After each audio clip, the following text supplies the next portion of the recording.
क्या 2027 में उत्तर प्रदेश को एक नया चेहरा मुख्यमंत्री के रूप में मिल सकता है? और क्या वह चेहरा चंद्रशेखर आज़ाद हो सकते हैं?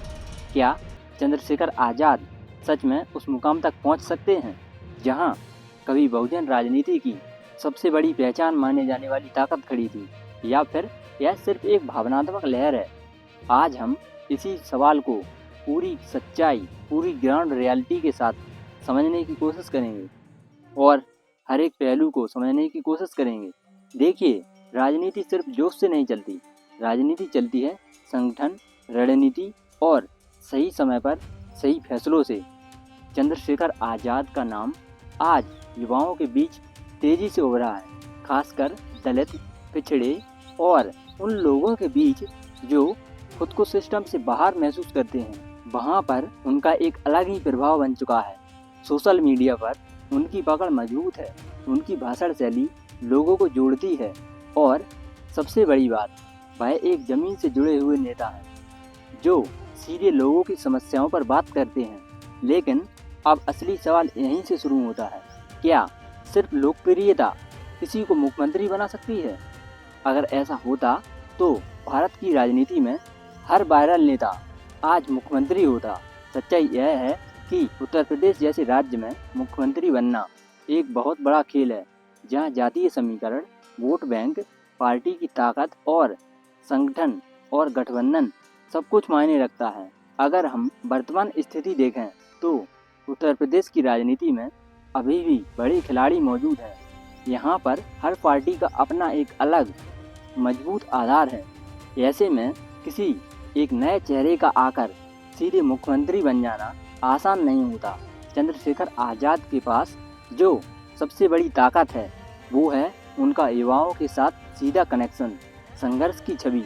लोग उन्हें एक ऐसे नेता के रूप में देखते हैं जो सिस्टम से लड़ता है, सड़कों पर संघर्ष करता है और जो कभी किसी से डरता नहीं है। लेकिन दूसरी तरफ एक बड़ा सवाल यह भी है कि क्या उनका संगठन अभी उतना मजबूत है कि पूरे उत्तर प्रदेश में चुनाव जीतने की स्थिति में हो? क्योंकि मुख्यमंत्री बनने के लिए सिर्फ एक या दो सीट जीतना ही काफ़ी नहीं होता। आपको पूरे राज्य में अपना प्रभाव बनाना पड़ता है। हजारों कार्यकर्ताओं की टीम चाहिए होती है, बूथ लेवल तक पकड़ बनानी पड़ती है। अगर हम बहुजन राजनीति के इतिहास को देखें तो वहाँ पर एक बहुत बड़ा नाम रहा है, वो नाम जिसने दलित राजनीति को मुख्यधारा में लाकर खड़ा किया, जिसने यह साबित किया कि बहुजन समाज भी सत्ता में आ सकता है। लेकिन समय के साथ राजनीति बदलती गई, समीकरण बदलते गए और आज की पीढ़ी एक नए चेहरे की तलाश में है। यही वो जगह है जहां चंद्रशेखर आज़ाद खुद को स्थापित करने की कोशिश कर रहे हैं। लेकिन यहाँ पर एक बहुत ज़रूरी बात समझनी होगी, राजनीति में सिर्फ नई छवि होना काफ़ी नहीं होता, आपको विश्वास भी बनाना पड़ता है। लोगों को यह भरोसा दिलाना पड़ता है कि आप सिर्फ भाषण नहीं बल्कि सरकार भी चला सकते हैं। क्या चंद्रशेखर आज़ाद उस स्तर का विश्वास बना पाए हैं? कुछ लोग कहते हैं हाँ, क्योंकि वो जनता के बीच रहते हैं। कुछ लोग कहते हैं नहीं, क्योंकि अभी तक उनका कोई प्रशासनिक अनुभव नहीं रहा है। अब बात करते हैं चुनावी गणित की। उत्तर प्रदेश में चुनाव सिर्फ मुद्दों पर नहीं बल्कि जातीय समीकरणों पर भी बहुत हद तक निर्भर करता है। हर पार्टी अपने अपने वोट बैंक को मजबूत करने में लगी रहती है। ऐसे में अगर चंद्रशेखर आज़ाद को मुख्यमंत्री बनने की दौड़ में आना है तो उन्हें सिर्फ एक वर्ग तक सीमित नहीं रहना होगा।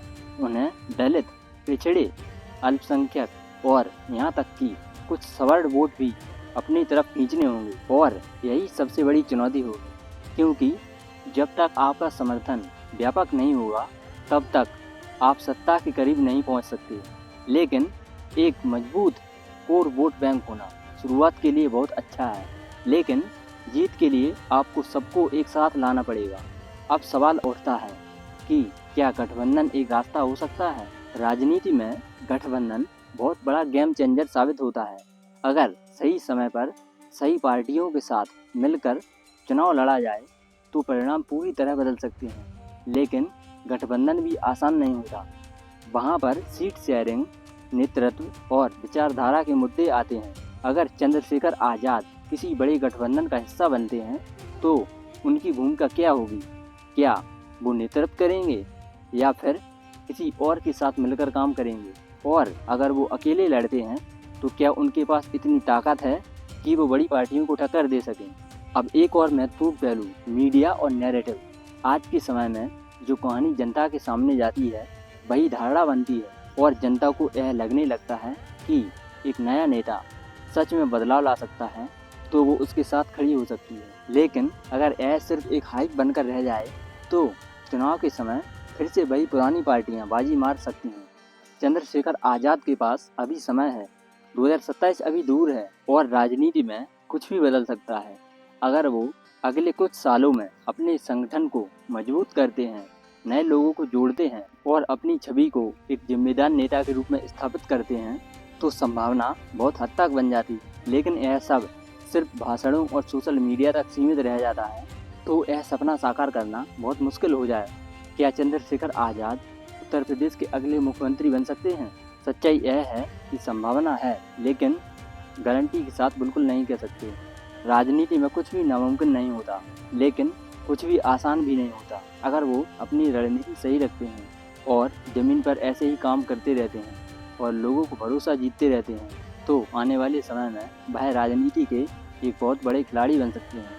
लेकिन अभी के लिए यह कहना कि वो अगले मुख्यमंत्री निश्चित रूप से बनेंगे, ऐसा हो भी सकता है, लेकिन इसके लिए कठोर प्रयास करने पड़े। तो अब सवाल आपसे है, क्या आपको लगता है कि उत्तर प्रदेश को एक नया बहुजन चेहरा मुख्यमंत्री के रूप में मिल सकता है? क्या चंद्रशेखर आज़ाद वो बदलाव ला सकते हैं जिसका इंतजार लोग कर रहे हैं, या फिर राजनीति वही पुरानी दिशा में आगे बढ़ेगी? अपनी राय जरूर बताना, क्योंकि असली ताकत जनता के पास होती है। जय भीम, जय संविधान, जय लोकतंत्र।